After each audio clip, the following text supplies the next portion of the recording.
একটা দূরে না। তো সদর নাম হলেও এই এলাকার বেশিরভাগই এরকম উঁচু নিচু পাহাড়েই ঘেরা, যার জন্য এরকম সারাদিন প্রায় বৃষ্টি হয়েছে। আর এই সকালবেলা এবং সন্ধ্যাবেলায় এরকম কুয়াশা এখানে থাকেই। অনেক সময় দিনের বেলাতেও কুয়াশা পাওয়া যায়। আমি আস্তে আস্তে আস্তে আস্তে চেষ্টা করতেছি পুরো এলাকাটা দেখানোর জন্য।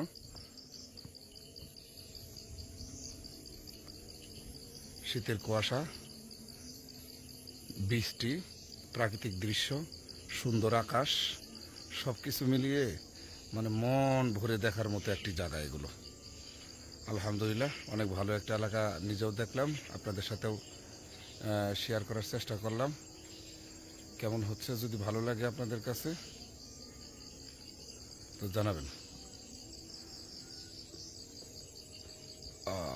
ওটা অনেক দূরের পাহাড়, মূলত আমি ক্যামেরা দিয়ে জুম করে কাছে নিয়ে আসছি। ক্যামেরাতে যত সহজে দেখলাম, এর সাথে 1000 গুণ কষ্ট হবে এই সমস্ত এলাকায় যদি ভ্রমণ করা হয়। অধিকাংশই জনগোষ্ঠী ত্রিপুরা, বোম, চাকমা, বাঙালি মুসলমানও আছে খুবই কম। এই আলহামদুলিল্লাহ, মন ভরে যায়। অসুস্থ লোকদের সুস্থ হওয়ার জায়গা এগুলো, কিন্তু প্রচুর এনার্জি থাকতে হবে, আর নাহলে এই পাহাড় উঁচু নিচু বিষয়গুলো আছে, এগুলো তারা লুট নিতে পারবে না। তবে এখানের সবচাইতে যেটা ভালো লাগে, এখানে সতেজ নিঃশ্বাস নেওয়া যায়। বাতাসগুলো খুবই সুন্দর। জেলা শহর বা ঢাকা সিটির যে সমস্ত আবহাওয়া, ওই আবহাওয়ার চাইতে অনেক অনেক ভালো এখানকার আবহাওয়া। আসলে কি বলবো, আমি বলবো যে এটা রুগীদের জন্য সুস্থ এলাকা, এরকম কিছু একটা।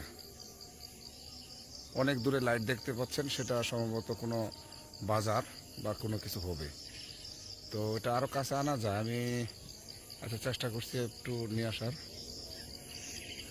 হ্যাঁ, এই লাইট আবার সেম সেম সেম।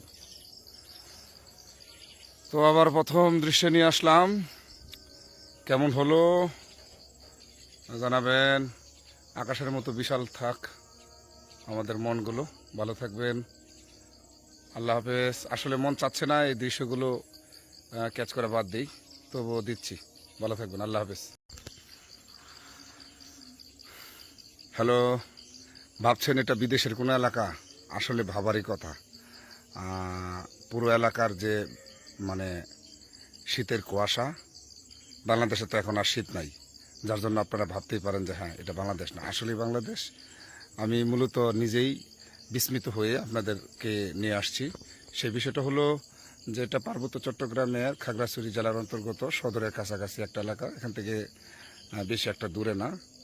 তো সদর নাম হলেও এই এলাকার বেশিরভাগই এরকম উঁচু নিচু পাহাড়েই ঘেরা, যার জন্য এরকম সারাদিন প্রায় বৃষ্টি হয়েছে। আর এই সকালবেলা এবং সন্ধ্যাবেলায় এরকম কুয়াশা এখানে থাকেই। অনেক সময় দিনের বেলাতেও কুয়াশা পাওয়া যায়। আমি আস্তে আস্তে চেষ্টা করতেছি পুরো এলাকাটা দেখানোর জন্য।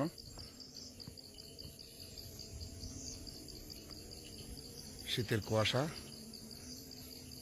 বৃষ্টি, প্রাকৃতিক দৃশ্য, সুন্দর আকাশ, সব কিছু মিলিয়ে মানে মন ভরে দেখার মতো একটি জায়গা এগুলো। আলহামদুলিল্লাহ, অনেক ভালো একটা এলাকা নিজেও দেখলাম, আপনাদের সাথেও শেয়ার করার চেষ্টা করলাম। কেমন হচ্ছে, যদি ভালো লাগে আপনাদের কাছে তো জানাবেন। ওটা অনেক দূরের পাহাড়, মূলত আমি ক্যামেরা দিয়ে জুম করে কাছে নিয়ে আসছি। ক্যামেরাতে যত সহজে দেখলাম, এর সাথে 1000 গুণ কষ্ট হবে এই সমস্ত এলাকায় যদি ভ্রমণ করা হয়। অধিকাংশই জনগোষ্ঠী ত্রিপুরা, বোম, চাকমা, বাঙালি মুসলমানও আছে খুবই কম। এই আলহামদুলিল্লাহ, মন ভরে যায়। অসুস্থ লোকদের সুস্থ হওয়ার জায়গা এগুলো, কিন্তু প্রচুর এনার্জি থাকতে হবে, আর নাহলে এই পাহাড় উঁচু নিচু বিষয়গুলো আছে, এগুলো তারা লুট নিতে পারবে না। তবে এখানের সবচাইতে যেটা ভালো লাগে, এখানে সতেজ নিঃশ্বাস নেওয়া যায়। বাতাসগুলো খুবই সুন্দর। জেলা শহর বা ঢাকা সিটির যে সমস্ত আবহাওয়া, ওই আবহাওয়ার চাইতে অনেক অনেক ভালো এখানকার আবহাওয়া। আসলে কি বলবো, আমি বলবো যে এটা রুগীদের জন্য সুস্থ এলাকা, এরকম কিছু একটা। অনেক দূরে লাইট দেখতে পাচ্ছেন, সেটা সম্ভবত কোনো বাজার বা কোনো কিছু হবে। তো এটা আরও কাছে আনা যায়, আমি আচ্ছা চেষ্টা করছি একটু নিয়ে আসার। হ্যাঁ হ্যাঁ, এই লাইট আবার সেম সেম সেম। তো আবার প্রথম দৃশ্যে নিয়ে আসলাম, কেমন হলো জানাবেন। আকাশের মতো বিশাল থাক আমাদের মনগুলো, ভালো থাকবেন, আল্লাহ হাফেজ। আসলে মন চাচ্ছে না এই দৃশ্যগুলো ক্যাচ করে বাদ দিই, তবুও দিচ্ছি। ভালো থাকবেন, আল্লাহ হাফেজ।